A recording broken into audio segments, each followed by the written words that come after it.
Hi bro. Hi అన్న. పవన్ కళ్యాణ్ మొన్న గ్రామ సచివాలయ వాలంటీర్స్ పైన కామెంట్ చేయడం జరిగింది. అది చాలా దుమారం రేపినాయి. అంటే ఆయన కామెంట్స్ వాలంటీర్స్ సరైన పని చేయట్లేదు, వాళ్ళందరూ కూడా అమ్మాయిల డేటా నైట్ టైంలో వెళ్ళి కలెక్ట్ చేస్తున్నారు అని చెప్పి ఆయన మాట్లాడినాడు. ఏమంటారు దీనిపైన? అన్న first of all Pawan Kalyan చేసింది వాలంటీర్స్ మీద రెండు కామెంట్స్ చేసినాడు అన్న. ఫస్ట్ది ఏంటంటే నైట్ టైమ్స్ ఇంటికి వెళ్తున్నారు, ఏ టైంలో అంటే ఆ టైంలో వెళ్తున్నారు, అసభ్యకరంగా ప్రవర్తిస్తున్నారు అని చెప్పాడు. ఫస్ట్ దానికి నేనేమంటానంటే వాలంటీర్స్ డ్యూటీ ఎప్పుడు అంటే మార్నింగ్ 10 నుంచి 5 o'clock వరకు. ఒకవేళ ఇన్కేస్ ఏదన్నా పని ఉంటే ఒకవేళ వెళ్ళుండొచ్చేమో 6 or 7 మధ్యలో, అయినా కూడా వాళ్ళు ఎక్కడా కూడా తప్పు చేసినట్టు ఎక్కడా లేదు. పోనీ ఎక్కడ ఏ పోలీస్ స్టేషన్లోనూ వాలంటీర్స్ మీద కంప్లైంట్ లేదు. 1 or 2 మనము 100 మందిలో ఒకటి తప్పు చేసినాడంటే మిగతా 100 మందిని కూడా మనం నిందించకూడదు కదా. కొన్ని లక్షల మంది వాలంటీర్స్లో ఎవరో ఒకరు తప్పు చేసిన దాన్ని పట్టుకొని వాలంటీర్స్ అలా ఇలా అని మాట్లాడడము, నువ్వు చదువుకోలే, నువ్వు ఇంటర్ ఫెయిల్, అట్లాంటిది వాళ్ళు గ్రాడ్యుయేట్ అయ్యారు. వాళ్ళు గ్రాడ్యుయేట్ అయ్యారంటే వాళ్ళు చదువుకొని ఇంకిజ్ఞాతం ఉంటేనే వాళ్ళు గ్రాడ్యుయేట్ అవుతారు, లేకపోతే నీలాగా ఇంటర్ ఫెయిల్ అయిన వాళ్ళు కాదు వాళ్ళు. అట్లాంటిది నువ్వు ఇంటర్ ఫెయిల్ అయిన నువ్వు డిగ్రీ పాస్ అయిన వాళ్ళని బీటెక్ చేసిన వాళ్ళని పట్టుకొని అలాంటి వాళ్ళు ఇలాంటి వాళ్ళని మాట్లాడుతున్నావు అంటే ముందు నీకున్న అర్హత ఏంటి వాళ్ళని అనడానికి? ముందు నీ ఇంటికి వచ్చారా ఏమైనా? పోనీ ఎవరింటికన్నా వచ్చినట్టు నువ్వు రుజువు చేయగలవా? ఏదో నీకు జగన్మోహన్ రెడ్డి గారి మీద కోపం ఉంటే, వైసీపీ పార్టీ మీద కోపం ఉంటే దాన్ని తీసుకువచ్చి వాళ్ళు ఏదో పాపం ప్రజలకు సేవ చేయాలనే ఉద్దేశంతో అన్న ఇంతకుముందు పెన్షన్ ఎప్పుడు వచ్చేదన్న 5-6 తారీఖుల్లో ఎప్పుడో వాళ్ళకి తీరుకున్నప్పుడు వాళ్ళు ఒక ఇంటి దగ్గరికి వెళ్ళాలి, వాళ్ళు ఇచ్చినప్పుడు తీసుకోవాలి. ఇవాళ కాదు రేపు అంటే మళ్ళీ రేపు రావాలి. అందులో నడవలేని వాళ్ళు ఉంటారు, ముసలోళ్ళు ఉంటారు, మంచం మీద ఉన్న వాళ్ళు ఉంటారు, ఎంతోమంది ఉంటారు.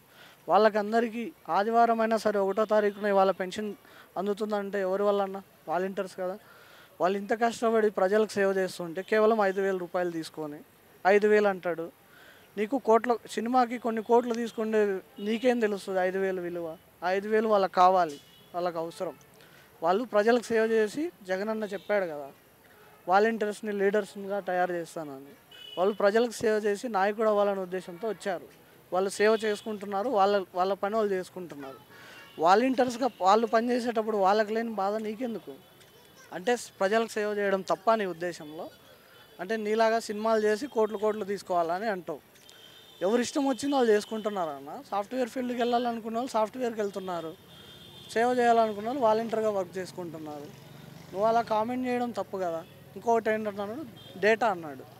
ఇవాళ చూసుకుంటే ఆంధ్రప్రదేశ్లో వాళ్ళు ఏం చెప్తున్నారంటే ఎన్సీఆర్బీ అనే దాన్ని ఎన్సీబీ అని చెప్పాడు ఆయన. ప్రజలందరికీ ఫస్ట్ అర్థం కాలే ఎన్సీబీ అంటే ఏందో అనేది. National crime report bureau NCRB అంటే.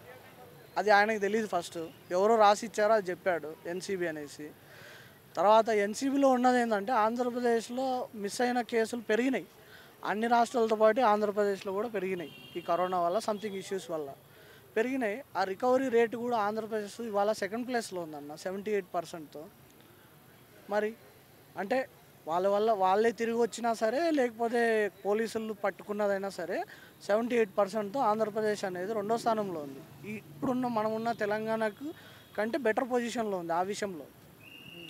అదే నువ్వు తెలంగాణలోకి వచ్చి విమర్శించగలవా? ఎందుకంటే నీ ఆస్తులు ఇక్కడ ఉన్నాయి, నీ సినిమా జీవితం అంతా ఇక్కడ ఉంది, నువ్వు ఉండేది ఇక్కడ కాబట్టి కేసీఆర్ తంతాడనే భయంతో నువ్వు కేసీఆర్ని ఒక్క మాట కూడా విమర్శించకుండా ఎక్కడో ఆంధ్రాలో ఉండే వాలంటీర్స్ వాళ్ళు ఏదో పని చేసుకొని ప్రజలకు సేవ చేస్తుంటే వాళ్ళని పట్టుకొని డేటా ఎన్క్రిప్ట్ చేశారు, 3వ వ్యక్తికి ఇచ్చాడు ఇలా అని చెప్పి ఇలా అలా మాట్లాడడం ఎంతవరకు కరెక్ట్ అన్న?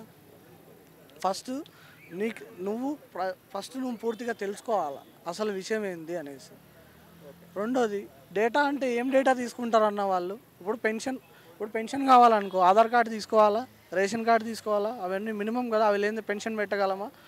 దానికోసం వాళ్ళు డేటా తీసుకుంటే అది ఎవరో 3వ వ్యక్తికి ఇస్తున్నారు, ఏదో జరిగిపోయింది అంటే. ఇంతకుముందు ఇప్పుడు మనకు పక్కనున్న మహారాష్ట్రలో హైయెస్ట్ ఉందన్న అమ్మాయిలు మిస్ అయినట్టు. అక్కడ ఏ వాలంటీర్లు ఉన్నారని వాళ్ళకి హైయెస్ట్ రేటింగ్ వచ్చింది. వాలంటీర్లు మిస్ అయిన వాళ్ళ కేసులు పెరిగినాయి. మీరు చెప్పండి, పోనీ మీరు చెప్పండి కదా. తిరుపతి నుంచి కాదన్న, ఆంధ్రప్రదేశ్లో ఉన్న ఈ 175 నియోజకవర్గాల్లో ఏ నియోజకవర్గం నుంచి పోటీ చేసినా ముందైనా డిపాజిట్లు వచ్చినాయేమో కానీ ఈసారి అవి కూడా రావన్నా.